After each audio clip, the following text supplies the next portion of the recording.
Hey everyone, it is Roarin the Werewolf here. I am still in Windhelm, just looking at the amazing mod of the that spruces up Hjerim, Hjerim. I believe that. How you pronounce the bloody house? Uh, and I taken a look at it, and I actually had to make a small bonus video just so you can see the splendor and the beauty of this mod. It is it is a nice cozy house mod upgrade for Hjerim. I believe it's called TNF Hjerim or something like that. I believe so.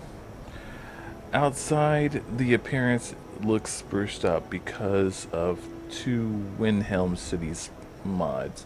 One is the Dawn of Windhelm, and one is the Expanded Towns and Cities Windhelm. I believe that's called.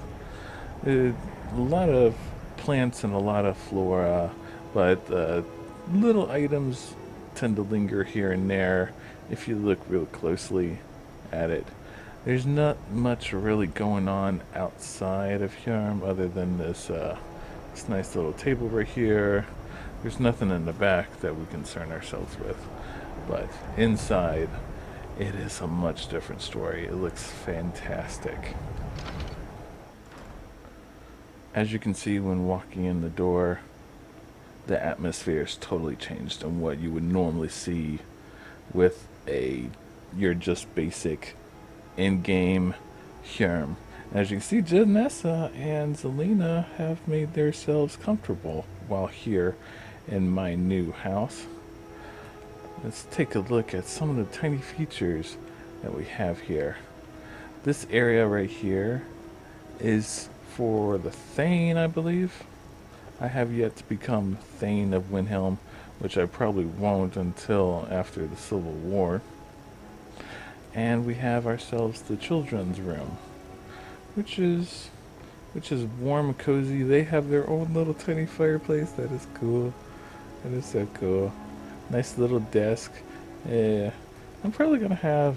I definitely know that I'm going to adopt a daughter later on in game. That's for sure. But I'm not sure about a son, because in real life I don't have kids myself. But if I was to have a kid, it would probably be. I would probably want a daughter myself, so I could be an asshole to her future boyfriends.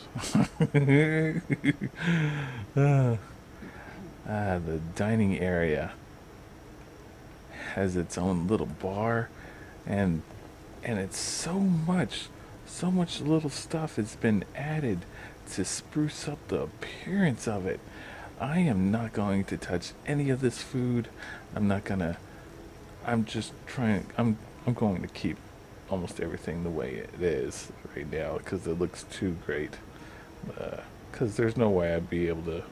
If I take one of these cups, I won't be able to move them. Oh man, look at that. And of course, we have a bakery oven, which is good to have in a house. And nice little oven right here. This table looks fantastic. The way the mod makers set up all the food, and it's all grabbable. All the food on here is grabbable, unlike some mods that like to have default plates stuck in place. And look at this chair. This chair is befitting my stature. That's a nice looking chair. We'll get to this part later on in the video. This will probably be the last part that I'll show. But as you can see, it has towels and rags and clothing set here. So you can have a pretty good idea of what's behind that door. We have a nice little planter area, which I was pleasantly surprised because I wasn't expecting a planter area. There we go. Plant little flowers for our alchemy ingredients. And for realistic emergency, he has a big giant barrel of water where we can use to water the plants. Barrels right here. Alchemy. I am not going to touch anything right here. That looks fantastic. alchemy ingredients with the alchemy book right there, and scales, and little, oh man, look at this. Look at it. It's so neat. Here we can store our potions that we make or that we find throughout the area. You can't touch any of these potions, and that's quite all right with me, because you know, if I did, I would keep them the way they are anyway. I have lavender and moss hanging up right here. Oh, look at that.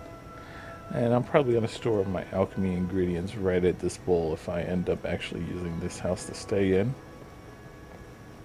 Next we have the enchanting area, where we have 2 chests for our supplies, whichever ones we're going to do.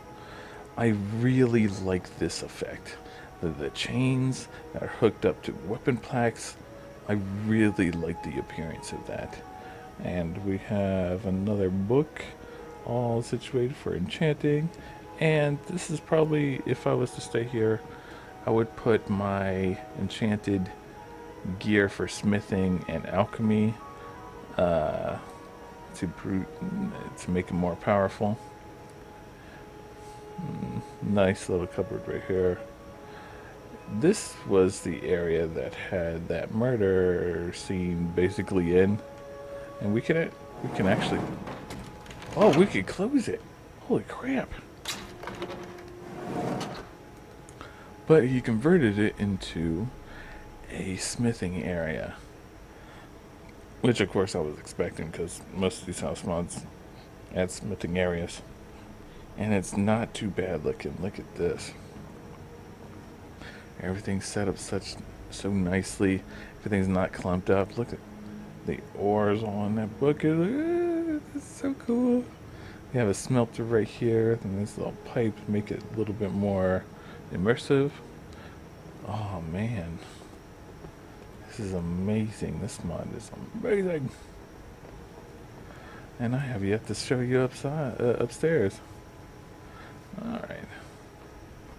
Here we have more weapon plaques and statues where we can place our gear, whatever we like to collect.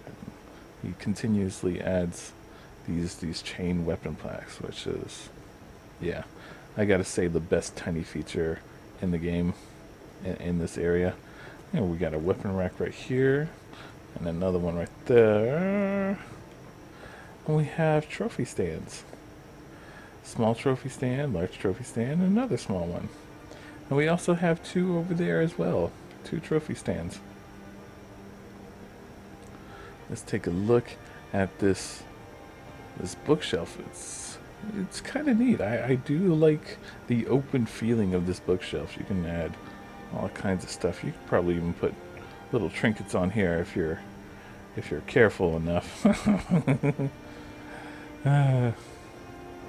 Another little bookcase right there. Yeah. And here is the main room.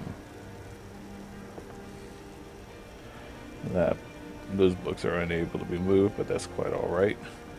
We have a nice desk for us to sit in to do our work. Activate business ledger. For some reason, I own a business in here. That would be nice. Have heated coals to keep the room all nice and warm whenever it's cold out. Ooh, nice little map right there. Coin purse, all kinds of stuff. Inkwell, key to Hjerim. Oh, this is amazing. Everything's cozy. We have little tiny chests right here above your bed, so you can store stuff. We have a Shrine of Mara. This right here was a wardrobe looking itself, but open it up and it leads to something downstairs. A tiny Talos worship area where you can put all your Dragon Priest masks. Fantastic. And Talos right there. Great little shrine area, though it would probably be best to have it in a city like Solitude, where you would want it to be secret. Here you openly worship Talos. You're not afraid. And let me go ahead and show you that one thing for the end of this video, right here. He made a hot spring area. Well, technically it's not a spring, more like a bath. A hot bath area. Just outside of Windhelm. Oh, that is cool looking. The Shrine of Debella for all kinds of debauchery things that we will have here. Well, thank you for joining me in this short, tiny video of a spruced up, beautified Hjerim. How we bloody pronounce the stupid thing. I'm Roarin the Werewolf. See you all in the next video, and you guys stay furry like me. I can't unfur myself. Alright, bye. Bye.